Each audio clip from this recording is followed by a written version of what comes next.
Salut tout le monde, je suis tellement contente de vous retrouver aujourd'hui pour une nouvelle vidéo parce qu'aujourd'hui on va parler des fêtes juives. Et vous allez me dire, mais qu'est-ce qui lui prend celle-là? Pourquoi elle nous parle de fêtes juives?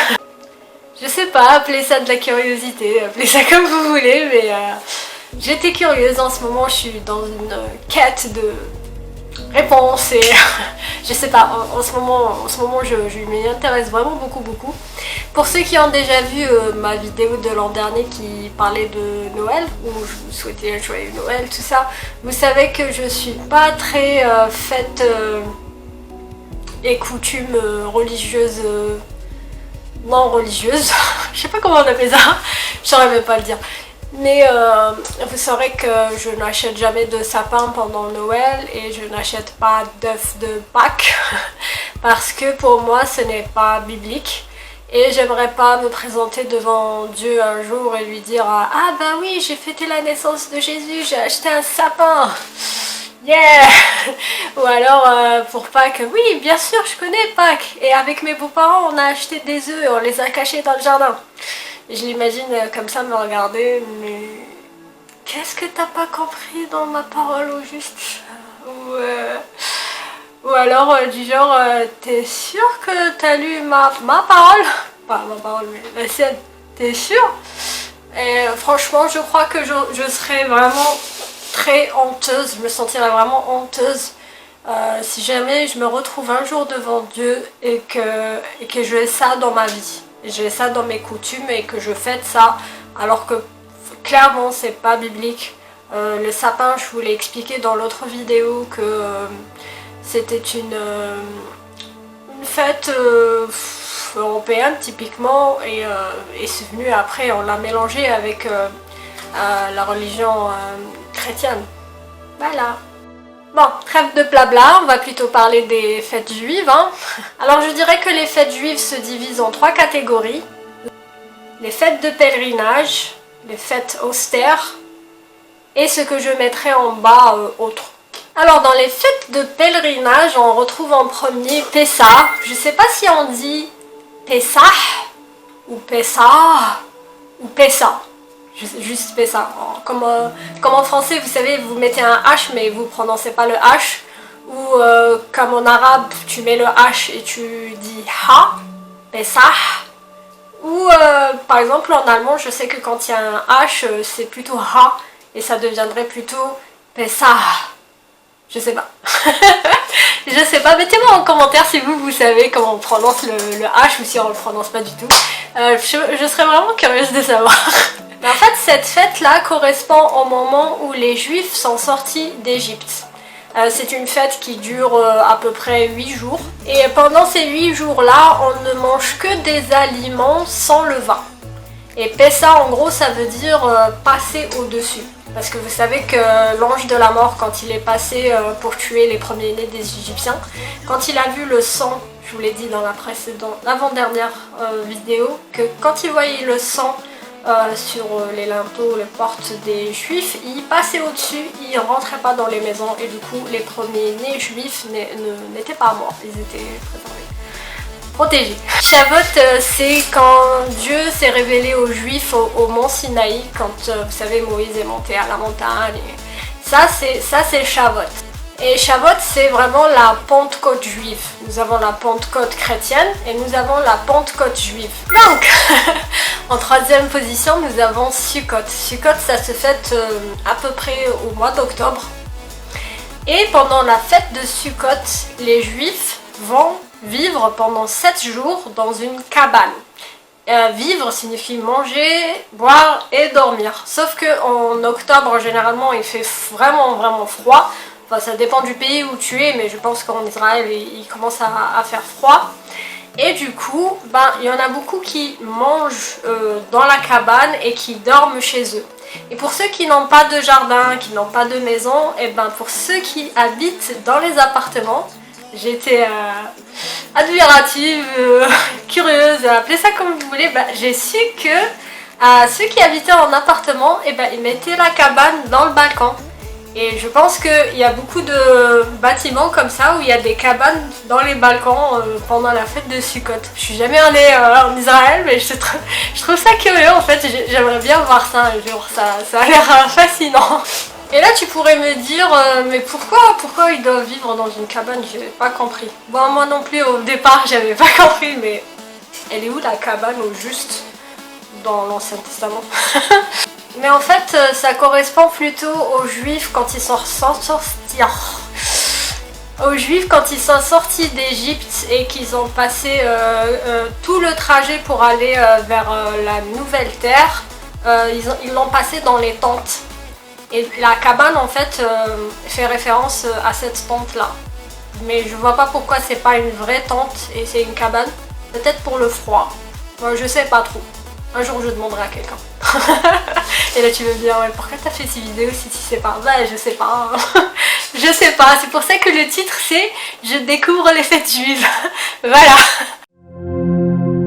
Dans le deuxième groupe, on va retrouver les fêtes austères. Austère, c'est un peu équivaut à redoutable, c'est un peu équivaut à la dureté de la chose, mais ça reste une fête. Les gens font la fiesta pendant les Juifs font la fiesta pendant ces fêtes-là. En premier lieu, nous allons retrouver Rosh Hashanah. Je sais pas si c'est Rosh Hashanah.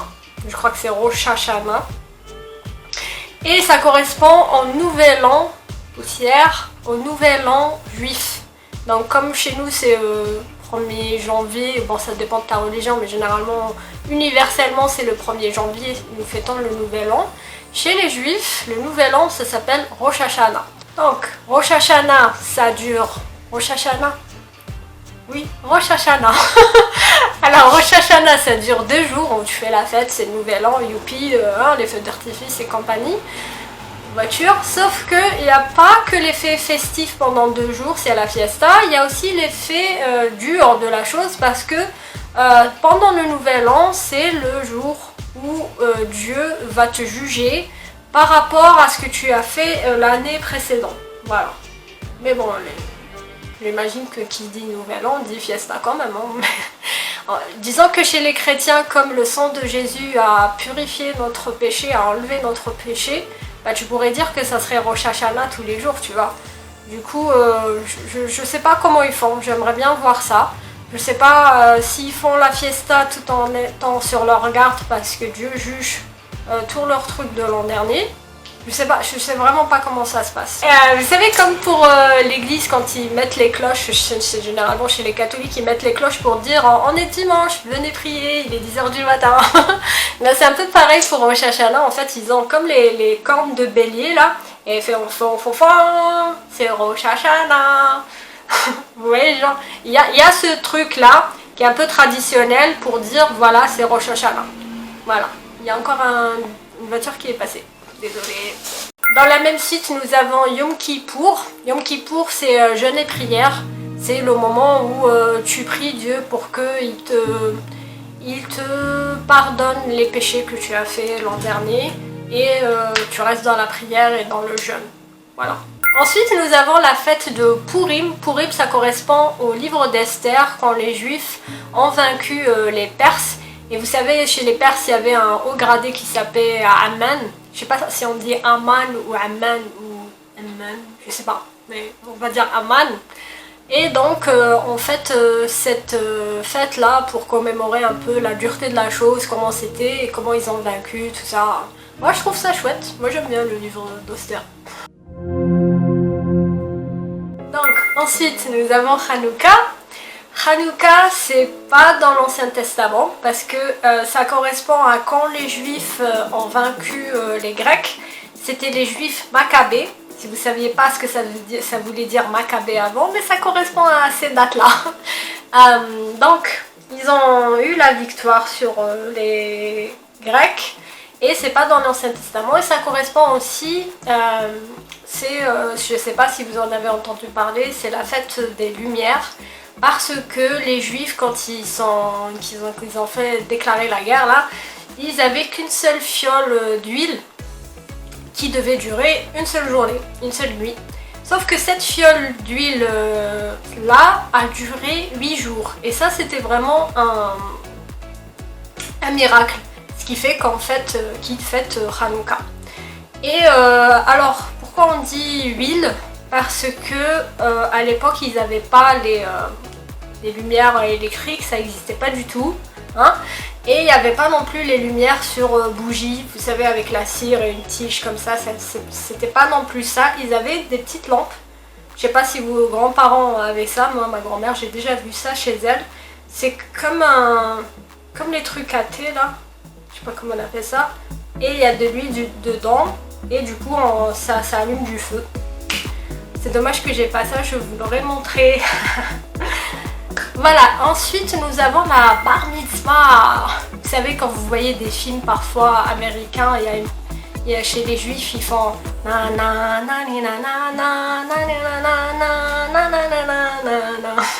je crois pas qu'elle correspond vraiment à la bar mitzvah parce que je crois qu'ils mettent ça aussi dans les mariages. J'ai jamais compris cette chanson, je devrais peut-être chercher d'ailleurs.